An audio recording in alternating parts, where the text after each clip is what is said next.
How do you, in this realm of coming to church and being involved with church, how do you personally define for yourselves what that level of giving should be?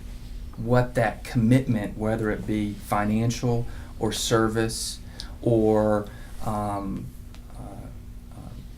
gifts and presents, how do you define that individually? Well, for me personally, it's defined, and this always isn't easy because it's defined as getting outside of my comfort zone.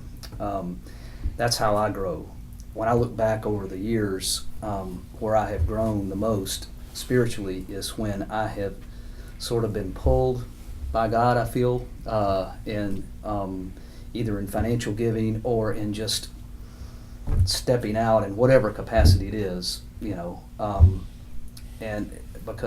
and then when you do that, the uncomfortable becomes comfortable. You meet people that you didn't know before. You have relationships that you didn't have before, but it wasn't extremely comfortable to begin with. But that's how you grow. That's how I've grown. Well, it's like the financial giving, I would say especially too, we don't think about it in terms, a lot of the time, in terms of what's good for us. We think about it in terms, the church is asking for money.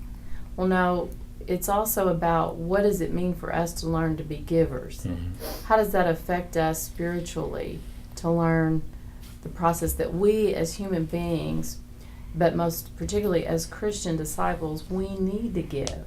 I think we're made to give. So how do we help people understand that it really does need to become a part of our discipline for ourselves, not for the church institution, but for ourselves. And the result of that is when we're all turned on about what that means in our own lives, then as we give generously, then others experience the joy of that by the ways that we reach out in the world and make new disciples who come to see, they're changing the world because of their resources. You think gifts is most important? Why is gifts most important? Because it's giving money to the church to keep it going, so it could have a better place to go. So you think giving to the church your money is a really important thing? You want to keep the facility here and keep it going. What could they do with some of those gifts, you think, when you give that money? What do they do? What could they do with that?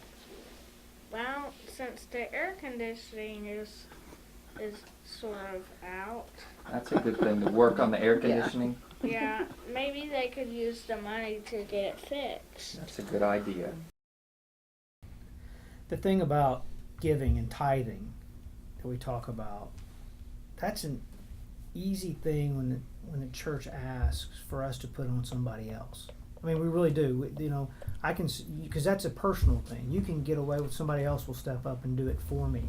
But if the church calls you to do something personally and you are kind of held more accountable to that, then you're more apt to do it. And it's probably it probably should be flipped. But because it's showy and you can do so much and you do see immediate benefits for you coming and supporting a ministry or whatever.